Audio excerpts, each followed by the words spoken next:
네. 매주 토요일 보내드리는 고성국의 판. 네, 이번 주는, 어, 지난 7일 날 KBS 대담, 윤석열 대통령의 KBS 대담이 방송됨으로써 이른바 파우치 논란이 매듭 지어진 한 주였습니다. 이제 우리 자유파와 국민의힘은 일로 총선 앞으로 매진하면 됩니다. 그런데 더불어민주당 입장에서는 이 파우치 논란을 어떻게든 이 명품백 사건으로 규정하고 김건희 여사를 물어뜯어서 그걸 고리로 해서 윤석열 대통령을 공격하고 이걸 윤석열 심판선거로 연결하려고 하는 아주 얄팍한 또 사악한 이런 전략 구사를 그동안 해왔어요. 그러니까 이 더불어민주당 종북주사파 입장에서는 이거 완전히 닭 쫓던 개꼴이 돼버린 겁니다. 그렇다고 해서 금방 단념하고 돌아설 자들이 아니죠. 이제 더불어민주당의 박성준이라는 대변인 이자는 사안의 본질을 외면하고 몰카에 희생당한 피해자 코스프레를 한다고 해서 공감할 국민은 없다. 이런 식으로 마지막까지 윤석열 대통령의 TV 대담에서의 아주 솔직한 그리고 진솔한 설명과 사실상의 대국민 유감 사과 표명을 편회하면서 헐뜯고 있습니다.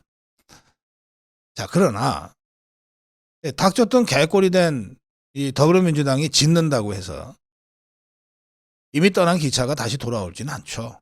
파우치 논란은 이제 이번 주로 끝났습니다. 그런데 한 가지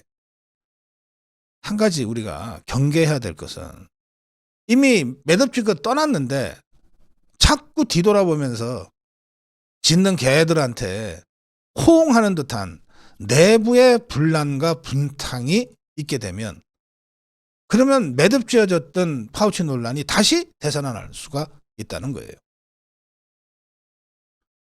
김경률이라는 자가 지금 그 짓을 하고 있습니다. 김경률이라는 자가. 불출마 선언 대신에 비대위원 자리를 바짝 붙잡고 계속해서 입을 놀리고 있어요. 뭐 김경률이 하나가 입을 놀린다고 해서 뭐 이미 매듭지어진 파우치 논란이 뭐 다시 불씨가 되살아나거나 그럴 거는 아니라고 저는 생각합니다만 이게 김경률이가 한마디 했는데 개념 없는 자들이 덩달아서 우리 자유우파 국민의힘 내부에서 덩달아서 한두 사람이 또 짓기 시작하면 또다시 커지는 겁니다. 이 부분에 대해서는 당 지도부가 좀 명확한 분명한 입장을 가지고 사태 상황을 관리해 나가야 한다고 생각합니다. 예.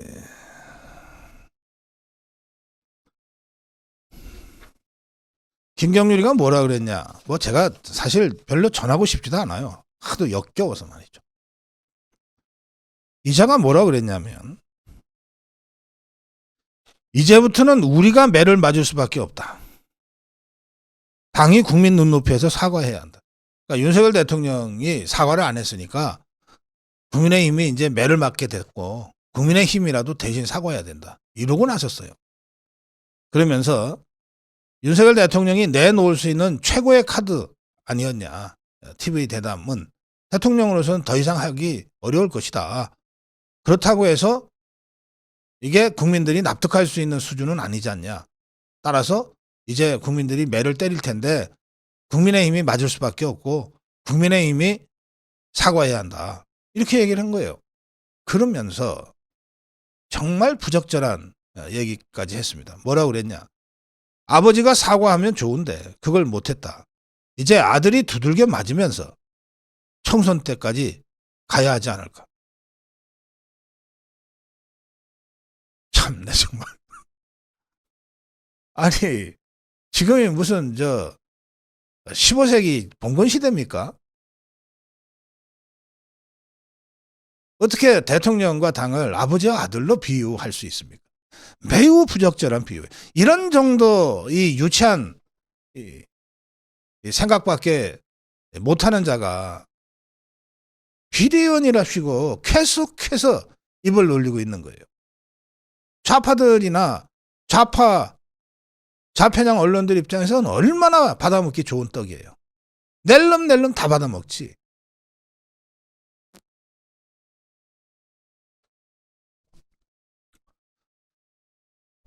자, 이제는 분명해졌습니다.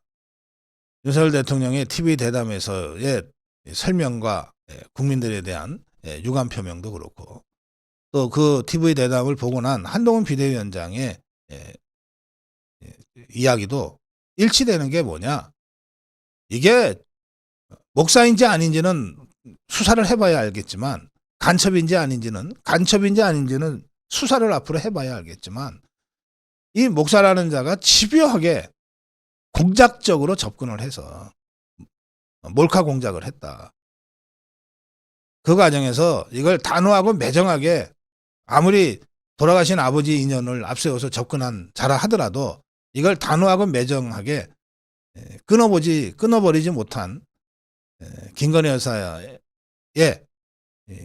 그 아쉬운 부분은 있지만, 이건 이 사건은 성격 자체가 본질적으로 그 간첩인지 아닌지 하여튼 종북 주사파와 좌파 언론 이 처음부터 짜고 친 몰카 공작이었다. 이거 아닙니까?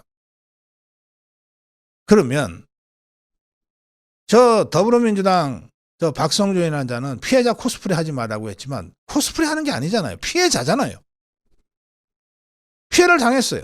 김경률이 비유대로 하자면 윤석열 대통령을 아버지라고 했으니 김건희 여사가 어머니가 되는 건데, 그럼 어머니가 이 사악한 종북 주사파들한테 공작의 희생자가 됐어요. 그러면 아들이 어떻게 해야 됩니까? 싸워야지. 진짜로 이런 식으로 비유하듯이 생각을 한다면 아버지 대신에 싸우고 어머니 대신에 싸워야지. 그래야 아들이지. 근데 아버지가 사과를 제대로 못해갖고 이제 아들이 매 맞고 다니게 됐어요. 우리라도 대신 사과합시다. 이자는 여전히 이 사건의 본질, 저 종북 주사파들의 사악한 공작이라고 하는 이 사건의 본질을 인정하지 않는 거예요. 그러니까 싸워야 될 때 사과해야 된다고 주장하는 거예요. 이런 식으로 세상 어떻게 돌아가는지도 모르고 생각도 없이 개념도 없이 그냥 나오는 대로 씨부리고 다니는 이자가 국민의힘의 지도부이기 때문에 언론들이 옳다 좋다 하고 받아쓰는 거예요. 다시 증폭시키는 거예요. 참 못났어요. 참 못났어. 어떻게 이런 자를 비대위원으로 계속 두고 있냐 말이에요.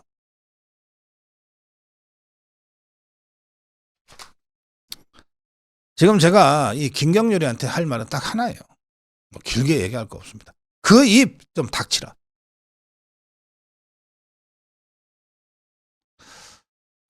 이게 설날 아침에 이런 자 얘기를 안 할 수도 없고 참네.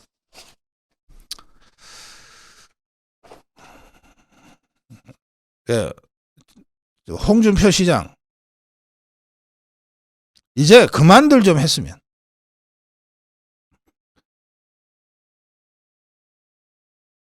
오랜 지인이 준 가방 하나가 나라를 뒤흔들고 있다. 가십에 불과한 것을 갖고. 이제 좀 그만 좀 했으면. 대통령 전용기 나홀로 타고 타지마을 관광 갔다 온 김정숙이도 있는데 이제 좀 그만했으면.